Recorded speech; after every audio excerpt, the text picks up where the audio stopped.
rotate their bodies. Live, special. In space, the fact that the astronauts returning to Earth. Down your body, it's pooling in your head. This can affect your eyesight. It will take some time for their eyesight to return back to normal, to a full acuity. And in some cases, astronauts after a long stay, they found their eyesight never goes back to the quality it had before they went. UK 25. So it's a long rehabilitation process. And then, of course, there's the psychological aspect. Down there. A long time alone. It's the 19th of March. Well, not alone, guys, 2025. But in a very isolated type environment, a very intense environment. So Butch and you name it, the other last astronaut have returned to Earth. To a normal life, a normal day-to-day routine. It'll be very hard. It will be hard. Gary. Sure. And they were there for much longer than they were expecting. It was supposed to be a week. It ended up being nearly 9 months. I mean, that also hard to sleep for the first few days, and it'll get easier. Mentally prepared. It's easy to sleep in space. Stay. Absolutely, yeah. They're out in space for 9 days. But you never they're out in space for supposed to be 9 days. End up being about a week or so. It's been a 9-month mission. Lives, everything's been upended. So that's a big change for them. But this is where they want to be. This is the highlight of their careers. They spend years and years training on the ground to go into space. Sunny mentioned in one of her interviews, she said that the space station was a happy place. So they've done valuable work. They've done some excellent science experiments. They've did a spacewalk to service a very important telescope that is mounted on the space station that's giving us some wonderful data on neutron stars.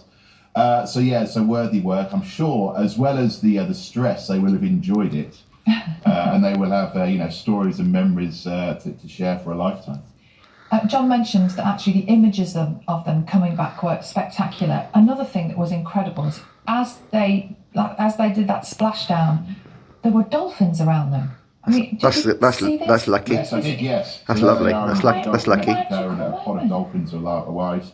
I mean, that's that's a wonderful welcome party. Yes. I suppose this draws home that, again, one of the things that they're missing around the space station is that sort of interaction with nature. They've talked about, missing their pets. They've talked about wanting to swim in the ocean. We know, sort of psychologically, people who live in cities in the winter months, when you're not having natural sunlight and so on, this affects you psychologically. So you have all of those factors, writ large when you're on the space station. So getting back to nature, getting back to the simple things in life, I'm sure will be a huge pleasure for them. I heard, we saw Tim Peake there and Helen Sharman, I heard yesterday, talking about smells. All of a sudden you can smell things again. Yes, absolutely. I don't know whether the dolphins smell, but I don't know. That must be like an awakening, a reawakening of your senses. Yes, well, one of the things people do say about the space station, astronauts do say, is the space station, when you arrive, it does smell quite bad. Because you've got a confined space. You've got a lot of people who don't have access to the same showers and baths that we have on the Earth. People are working in tight, enclosed spaces. Of course, when you're in an environment like that, you very quickly get used to it. But once you're not back selling this, Chris. Your eyesight goes bad and it smells. Yes, no. But the view is fantastic. There's a plus side to it, I guess. Either, did they? So that's another challenge. Yeah. Great to see you. Thank you very much. There you go. I hope that's video for thumbs up the right side screen.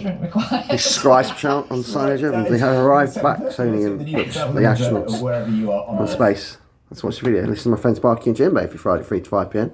I do Friday things so I have a show every Friday. Listen to my friend Shane live for 30 years. We send a video every Friday at 10 to 12 on Sarah Hill's Radio Show Friday. It's my friend John on Live Show every Sunday at 9 a.m. to 12 and live on the Woking Radio Station on Live Show. These Sky on Sign Gems, but thumbs up right side screens. My baby.